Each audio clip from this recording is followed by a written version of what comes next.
وسنة نبيك باطنا وظاهرا وارزقنا العمل بنا بذاتك المقدسة اللهم آمين. الفاتحة. بسم الله الرحمن الرحيم.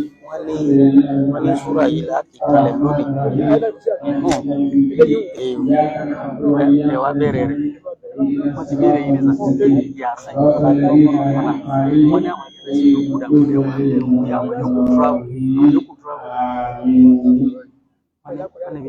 أعوذ بالله من الشيطان الرجيم. بسم الله الرحمن الرحيم.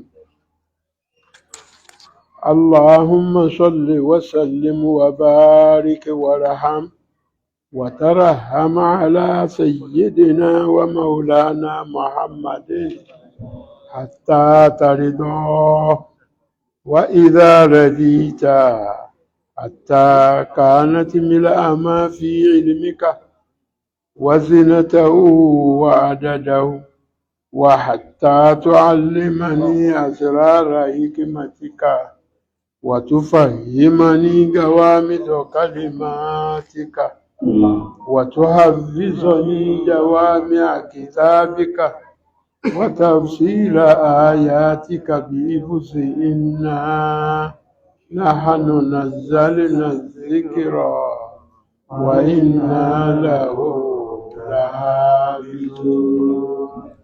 اللهم افتح لنا كتابك وسنة نبيك باطنا وظاهرا وارزقنا العمل بهما بذاتك المقدسة اللهم آمين. الفاتحة. بسم الله الرحمن الرحيم. الحمد لله رب العالمين الرحمن الرحيم مالك يوم الدين إياك نعبد وإياك نستعين اهدنا الصراط المستقيم صراط الذين أنعمت عليهم غير المغضوب عليهم ولا الضالين آمين. أعوذ بالله من الشيطان الرجيم. بسم الله الرحمن الرحيم.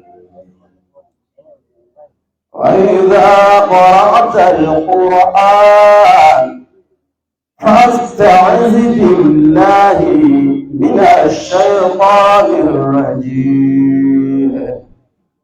فاستعذ بالله من الشيطان الرجيم. فإذا قرئ القرآن فاستمعوا له وأنصتوا لعلكم ترحمون. فاستمعوا له وأنصتوا لعلكم ترحمون. الحمد لله. من عمل صالحا. A dúpẹ́ fún Ọlọ́run.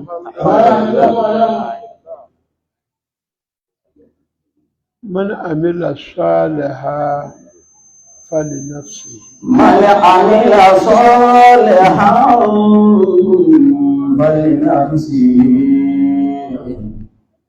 ومن أساء فعليها وما ربك بظلام للعبيد وما ربك بظلام للعبيد. وإذا قرأت القرآن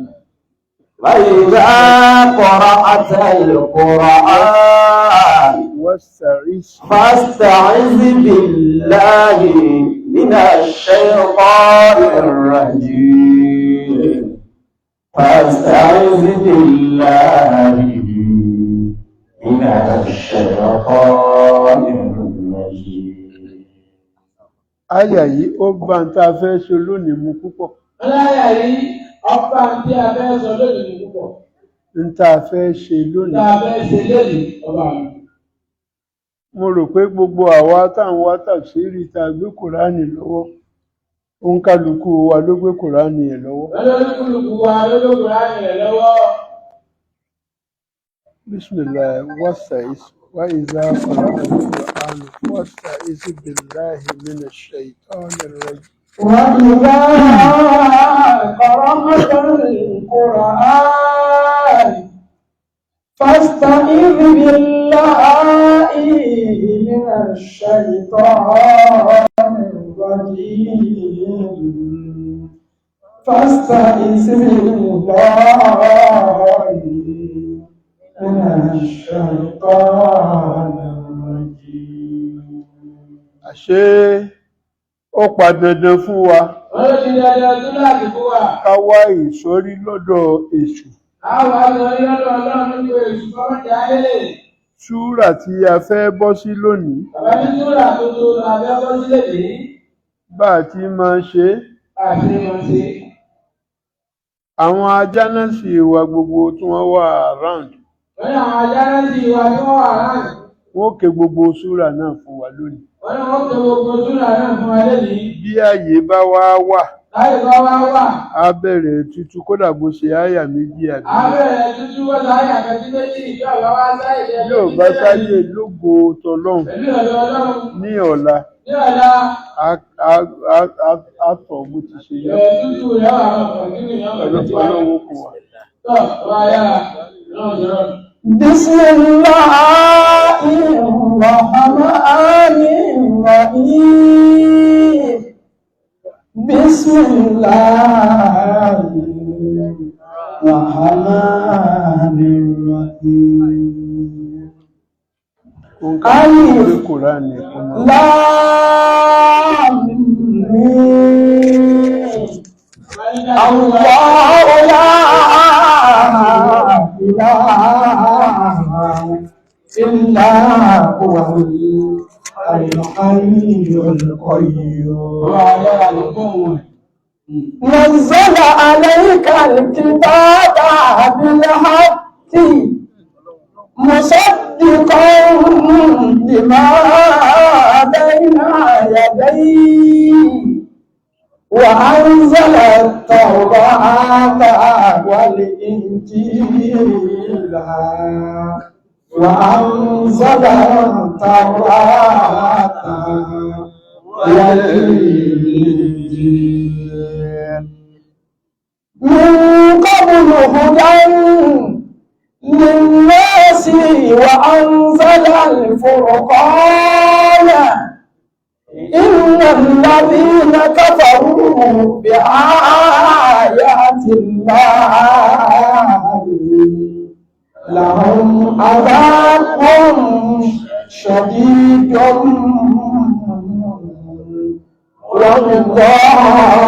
والله عزيز ذو انتقام. الله أكبر. إن الله لا يخفى عليه شيء في الأرض ولا في السماء. هو الذي يصوركم في الأرحام كيف يشاء لا إله إلا هو العزيز الحكيم. هو الذي أنزل عليك الكتاب منه آيات محكمات أم الكتاب وأخر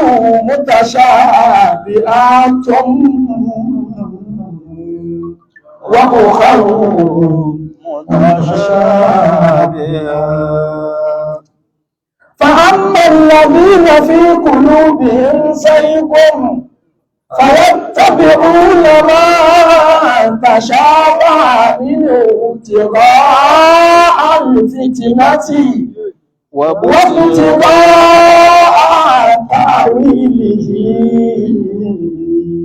وما يعلم تأويله إلا الله الراسخون في العلم يقولون آمنا به كل من عند ربنا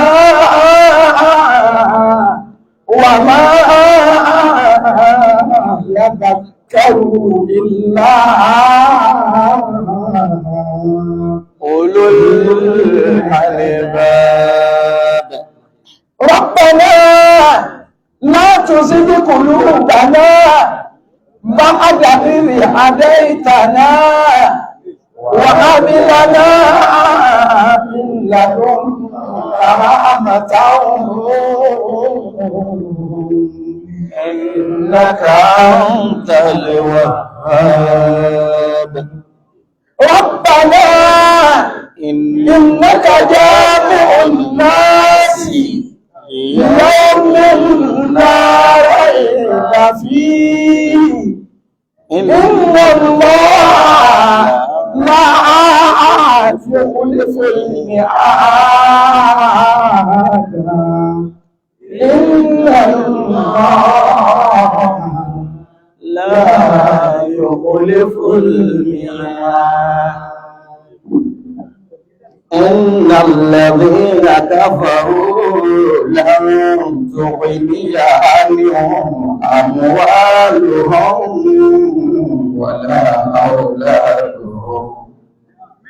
ولا أولادهم من الله شيئا وأولئك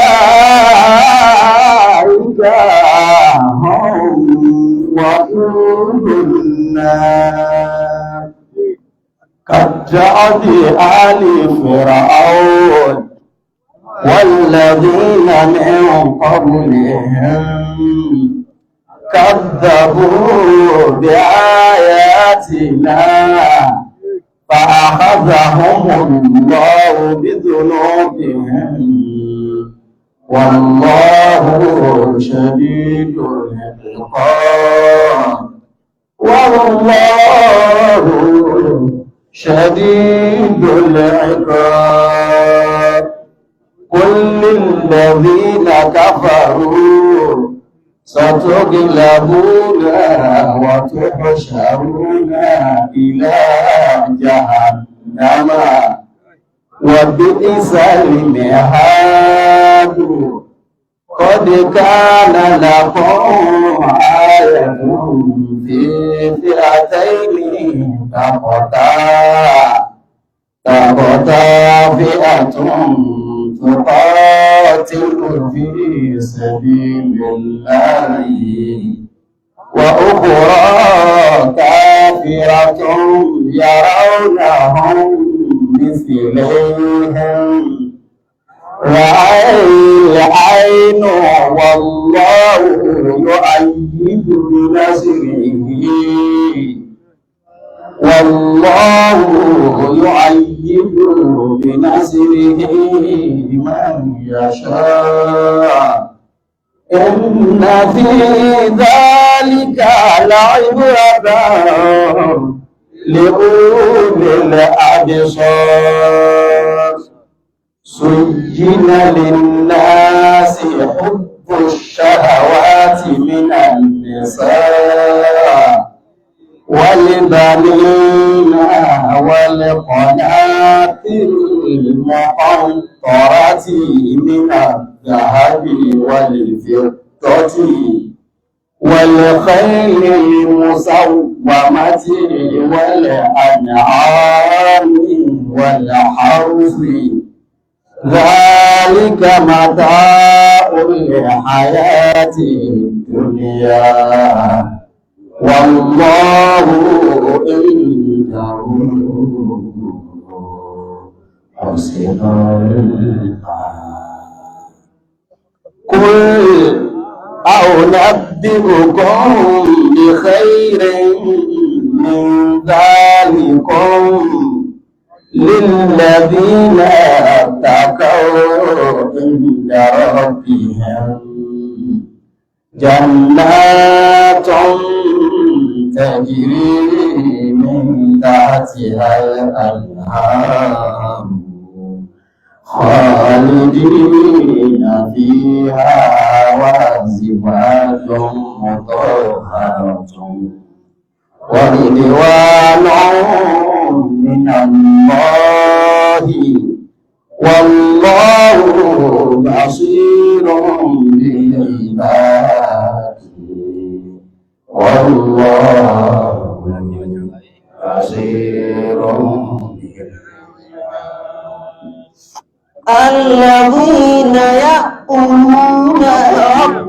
الذين يقولون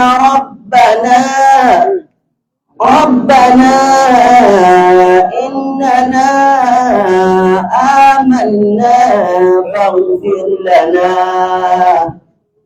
فاغفر لنا ذنوبنا وقنا عذاب النار الصابرين والصادقين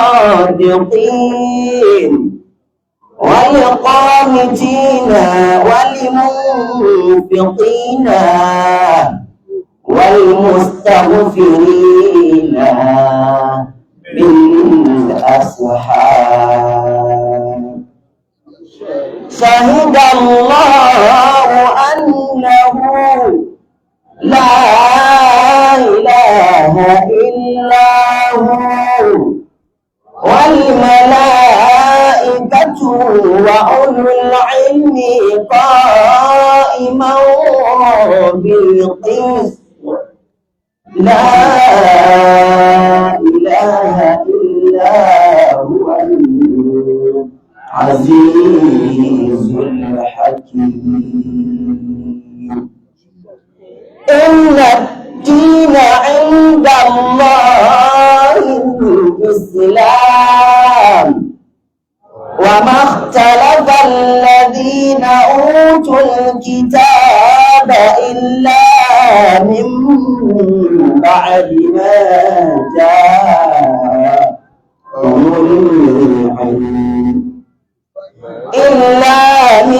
بعد ما جاءهم العلم بغيا بينهم ومن يكفر بآيات الله فإن الله سريع الحساب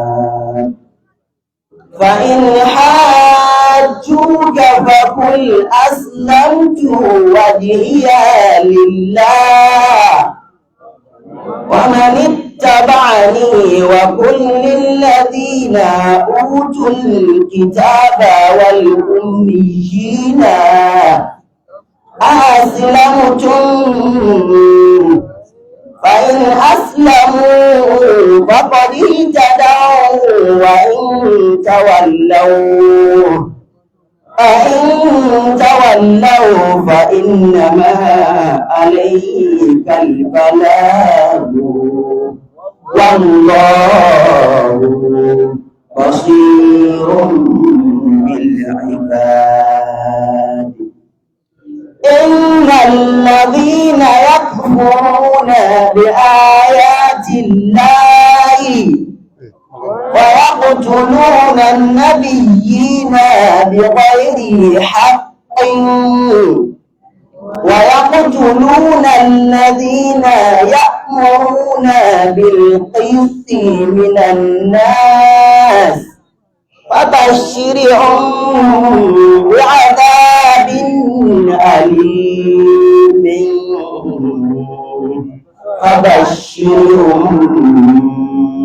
بعذاب أليم أولئك الذين حبطت أعمالهم في الدنيا الدنيا والآخرة وما لهم من ناصرين وما لهم من ناصرين. ألم تر إلى الذين أوتوا نصيبا من الكتاب يدعون إلى كتاب الله ليحكم بينهم ثم يتولى فريق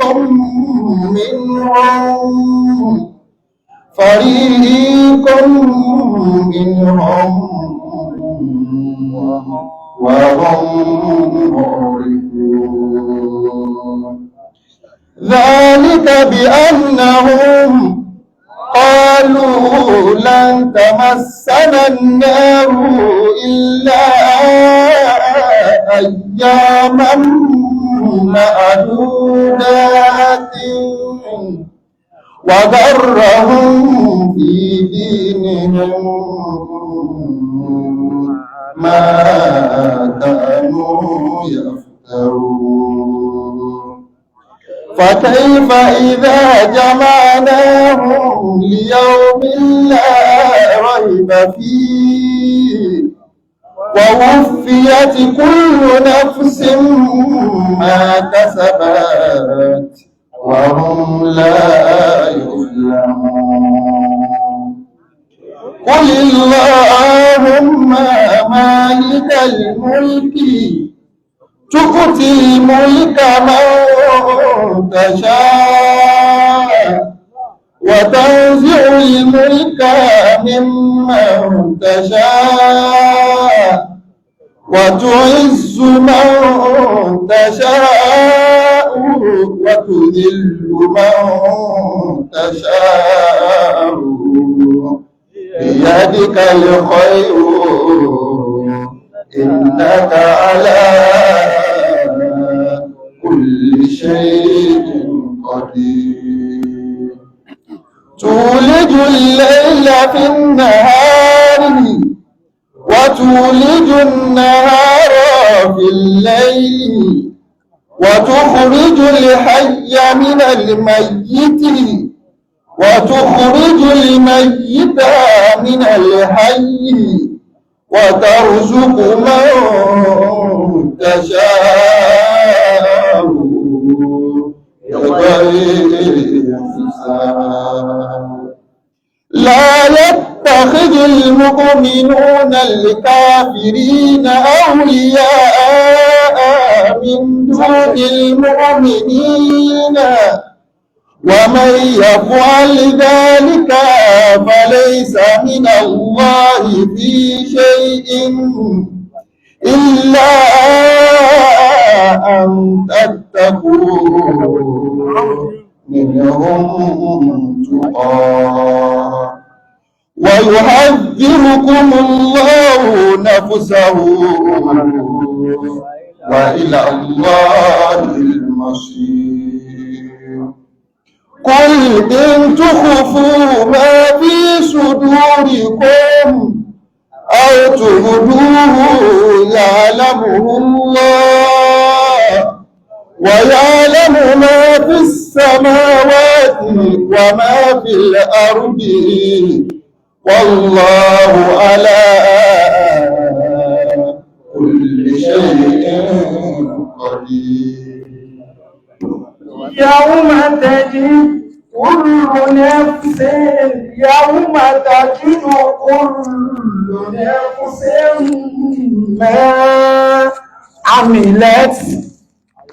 ما عملت من خير مضرا وما عملت من سوء تود لو أن بينها وبينه أمدا بعيدا ويعذركم الله نفسه والله معروف قل إن كنتم تحبون الله فاتبعوني يحببكم الله ويغفر لكم ذنوبكم والله غفور رحيم قل أطيعوا الله والرسول فإن تولوا فإن الله لا يحب الكافرين فإن تولوا فإن الله لا يحب الكافرين إن الله اصطفى آدم ونوحا وآل إبراهيم وعلى إبراهيم وعلى إبراهيم على العالمين ذرية بعضها من بعض ذرية بعضها من بعض والله سميع عليم والله سميع عليم إذ قالت امرأة عمران رب إني نظرت لك ما في بطني رب إني نظرت لك ما في بطني محررا فتقبلني إنك أنت السميع العليم إنك أنت سميع عليم فلما وضعتها قالت ربي إني وضعتها أنثى والله أعلم بما وضعت وليس الذكر كالأنثى وإني سميتها مريم وإني أعيذها بك وذريتها من الشيطان الرجيم وذريتها من الشيطان الرجيم فتقبلها ربها بقبول حسن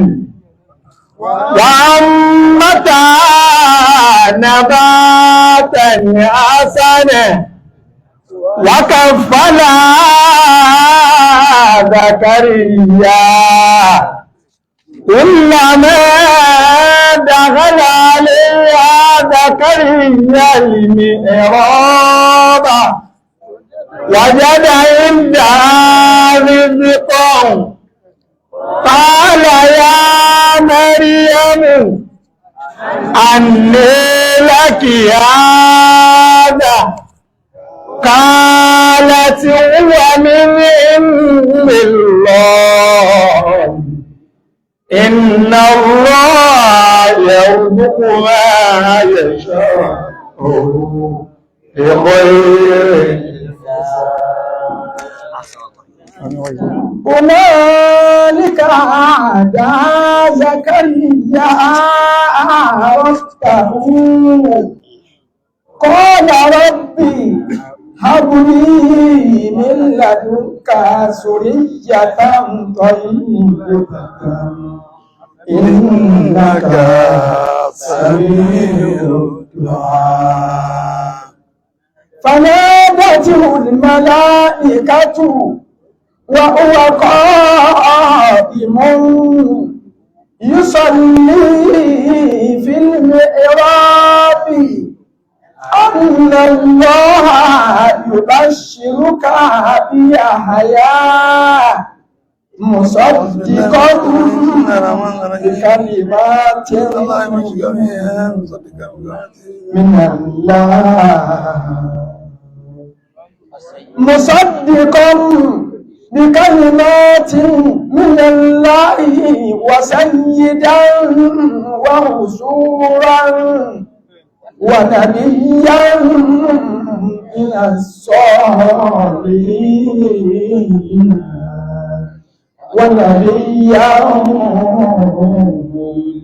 من الصالحين قال ربي أنى يكون لي غلام وقد بلغني الكبر وامرأتي آكر قال كذلك الله يفعل ما يشاء قال كذلك الله يفعل ما يشاء قال رب اجعل لي آية قال آيتك ألا تكلم الناس ثلاثة أيام إلا واذكر ربك كثيرا وسبح بالعشي والإبكار وسبح بالعشي والإبكار وإذ قالت الملائكة يا مريم إن الله اصطفاك وطهرك واصطفاك على النساء العالمين واصطفاك على نساء العالمين يا مريم اقنتي لربك واسجدي واركعي مع الراكعين واركعي مع الراكعين ذلك من أنباء الغيب نوحيه إليك وما كنت لديهم يلقون أقلامهم أيهم يكفل مريم وما كنت لديهم إذ يختصمون وما كنت لديهم إذ يختصمون إذ قالت الملائكة يا مريم إن الله يبشرك بكلمة من اسمه المسيح عيسى بن مريم وليا في الدنيا والآخرة ومن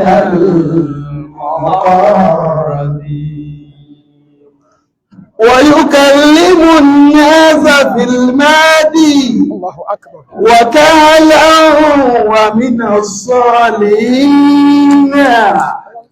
ويكلم الناس في المهدي وكهلا ومن الصالحين. قالت رب أنى يكون لي ولد ولم يمسسني بشر قال كذلك الله يخلق ما يشاء إذا قضى أمرا فإنما يقول له كن فيكون. ويعلمه الكتاب والحكمة والتوراة والإنجيل ورسولا إلى بني إسرائيل أني قد جئتكم بآية من ربكم أني أخلق لكم من الطين كهيئة الطير فأنفخ فيه فيكون طيرا بإذن الله وأبرئ الأكمه والأبرص وأحيي الموتى بإذن الله وأنبئكم بما تأكلون وما تدخرون في بيوتكم إن في ذلك لآية لكم إن كنتم مؤمنين. ومصدقا لما بين يدي من التوراة ولأحل لكم بعد الذي حرم عليكم وجئتكم بآية من ربكم فاتقوا الله وأطيعون إن الله ربي وربكم فاعبدوه هذا صراط مستقيم. فلما آسى عيسى منهم الكفر قال من أنصاري إلى الله قال الحواريون نحن أنصار الله آمنا بالله وشهد بأننا مسلمون آمنا بالله وشهد بأننا مسلمون. ربنا آمنا بما أنزلت واتبعنا الرسول فاكتبنا مع الشاهدين فاكتبنا مع الشاهدين. ومكروا ومكر الله والله خير الماكرين والله خير الماكرين. إذ قال الله يا عيسى إني متوفيك ورافعك إلي ومطهرك من الذين كفروا وجاعل الذين اتبعوك فوق الذين كفروا إلى يوم القيامة ثم إلي مرجعكم فأحكم بينكم فيما كنتم فيه تختلفون فأما الذين كفروا فأعذبهم عذابا شديدا في الدنيا والآخرة وما لهم من ناصرين وأما الذين آمنوا وعملوا الصالحات فيوفيهم أجورهم والله لا يحب الظالمين ذلك نتلوه عليك من الآيات وذكر الحكيم إن مثل عيسى عند الله كمثل آدم خلقه من تراب ثم قال له كن فيكون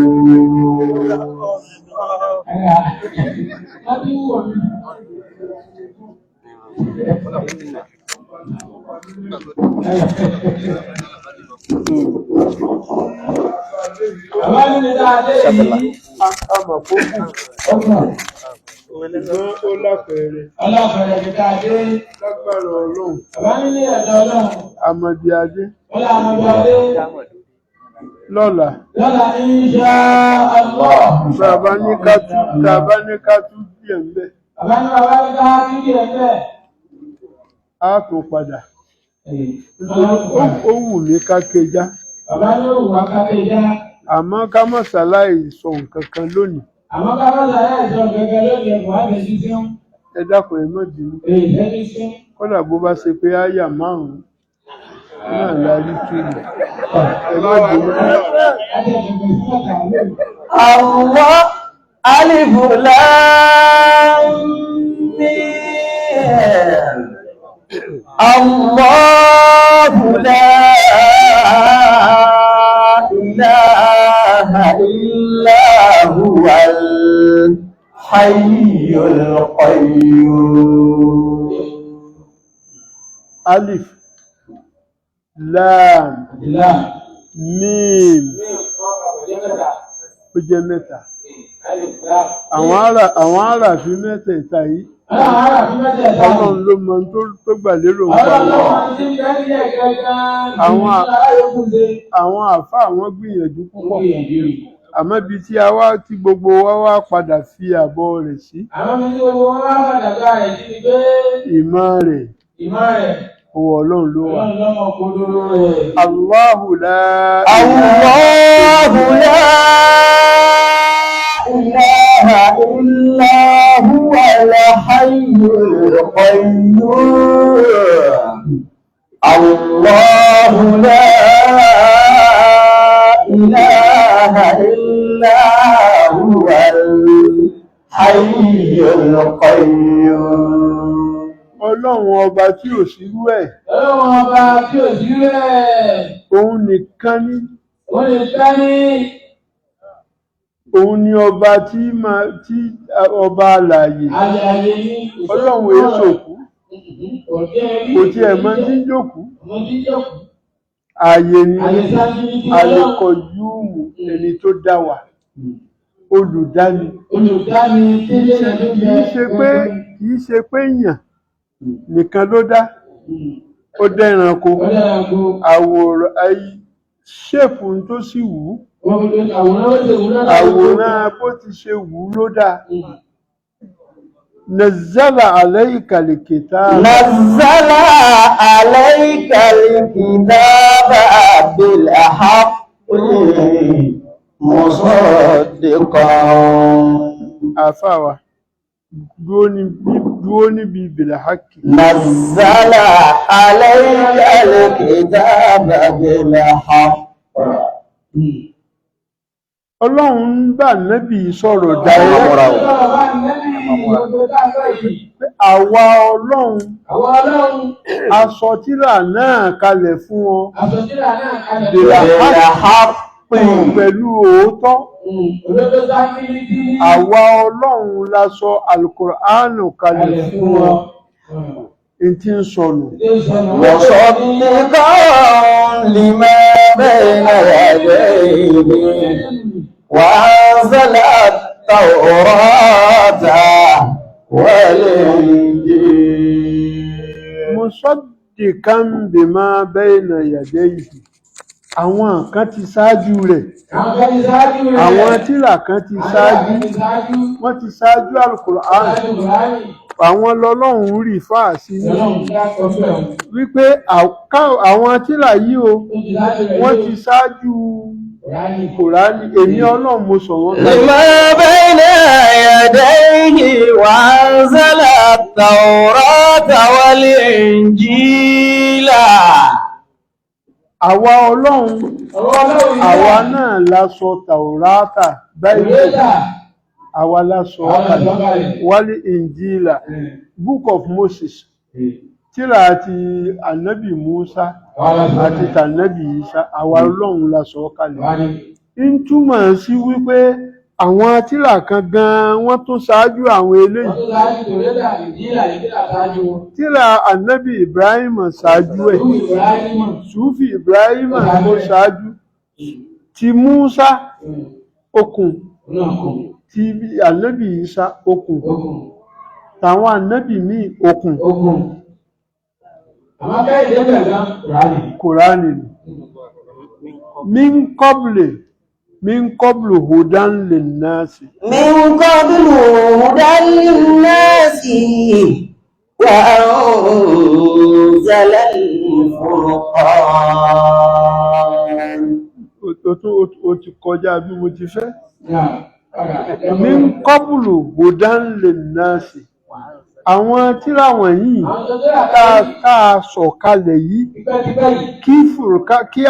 kí Kùránì ò tó dé a sọ wọ́n kalẹ̀ tí ń jẹ́ ìtọ́sọ́nà من قبل هدى للناس tí ń jẹ́ ìtọ́sọ́nà fún àwọn èèyàn wa anzala al-furqan وأنزل الفرقان وأنزل الفرقان àwa ọlọ́run náà la sọ òpinya yìí láàrin irọ́ àti òótọ́ àwa náà la sọ ọ́ kalẹ̀ tí wá ní òpinya tó ṣe pé ń ṣàlàyé irọ́ àti òótọ́ òun náà ní Al-Qur'an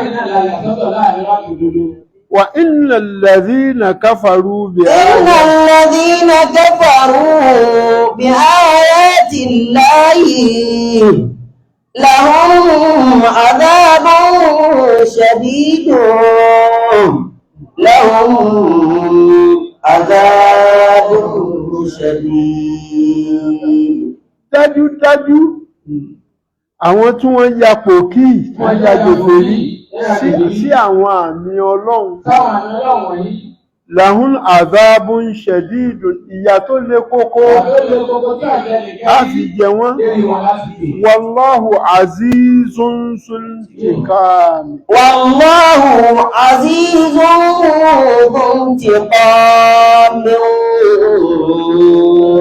والله عزيز ذو انتقام ọlọ́run ọba ó ní agbára láti lè fi ìyà jẹ ẹni tí ó bá ṣẹ̀ ẹni ó bá lágbára kò sí tọ́lọ́run èṣe inna Allaha la yakhfa alayhi shay'un fil ardi wala fis samai. إن الله لا يخفى عليه شيء في الأرض ولا في السماء.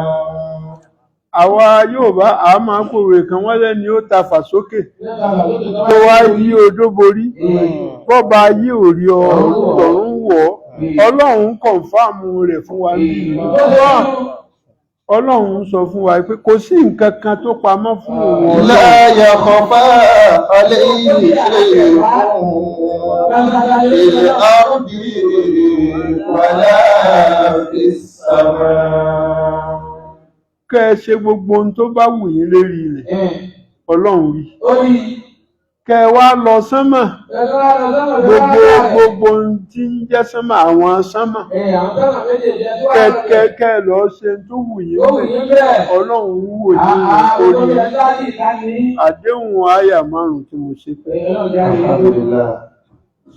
á dàdúró àmọ́ kò yẹ ká dúró ń bẹ̀ kò yẹ ká dúró ń bẹ̀ nítorí àpò olùkú tó ń kálukú ti jáde Ọlọ́run mọ tí ń bẹ ń bẹ̀ tó bá di lọ́la a máa bá ọ̀rọ̀ náà. ìyá gbọ́dọ̀ tó ní jàmáà ìyá gbọ́ Allahu akbar Allahu akbar kabira àbàrà jẹ́ àgbà onídùúkù àyà púpọ̀ ojoojúmọ́ rẹ̀ lékún lóore lékún àlọ́ Ọlọ́run láti nẹ́bí mọ́sílẹ̀ lásọ̀rọ̀ fún yín o Ọlọ́run láti ọgbà fún yín Bismillah inna a'tayna. Bismillahir Rahmanir Rahim. Inna a'tainaka al-kawthar.